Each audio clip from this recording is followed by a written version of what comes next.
Hey everyone, thank you so much for joining me today. My name is Laura Train Mama. Today we are having a look at this story from the Thomas and Friends collection. It's Arthur. This is a story about Arthur, a proud tank engine. He arrived on the island of Sodor with a spotless record, but soon found himself in a sticky situation.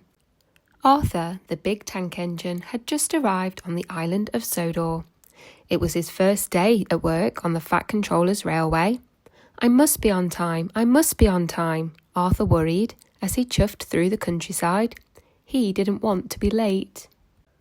Right on time, smiled the Fat Controller. This is Arthur. He will help you shunt trucks and pull freight. Nice to meet you, said Arthur politely. And he's got a spotless record, the Fat Controller added. What's a spotless record? Whispered Percy. It means he's never done anything naughty, Thomas frowned. At Brenham Docks, the three engines were soon working together. Thomas and Percy knew that they weren't supposed to bump the trucks, but it was such fun. Join in, Arthur, laughed Thomas. No, thank you, said Arthur quietly. He didn't want to spoil his spotless record. Arthur's first job was to push a line of trucks to the market. He coupled up behind the trucks, which were loaded up with crates of fruit. The trucks, though, were not behaving themselves and sang songs to tease Arthur. Root toot toe, come on, let's go. The fruit's going mouldy 'cause you're too slow. How rude, huffed Arthur. The truck's singing gave Thomas a naughty idea. The Fat Controller doesn't like the trucks to sing, said Thomas. You must tell them to stop. Thank you, Thomas, said Arthur. I will. Arthur puffed steadily out of the docks. The trucks will cause trouble for Arthur if they're not allowed to sing, laughed Thomas. Arthur was chuffing cheerfully through the countryside when the trucks began to sing again. Chug, chug, chuff. You tug and puff, but you're too slow, you've got no puff. No singing, said Arthur firmly. It may be my first day, but I won't fall for your tricks. The troublesome trucks were cross.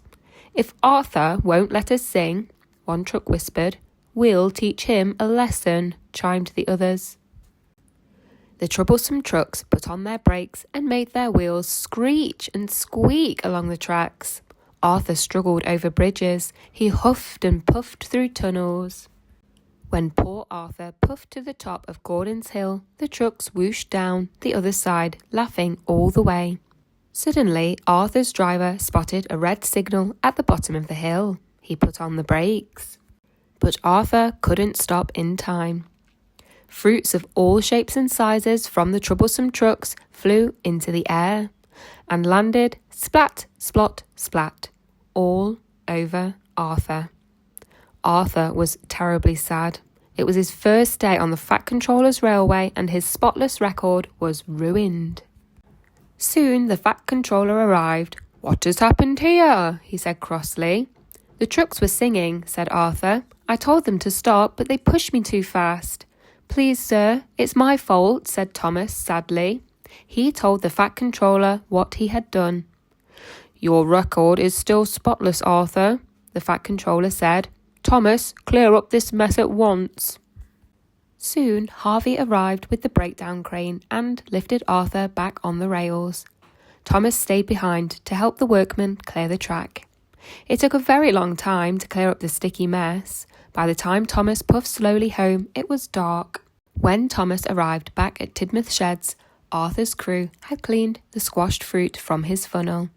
Arthur looked spotless and sparkled from buffer to dome. I'm sorry I played a trick on you, said Thomas. That's all right, said Arthur. Thank you for telling the truth.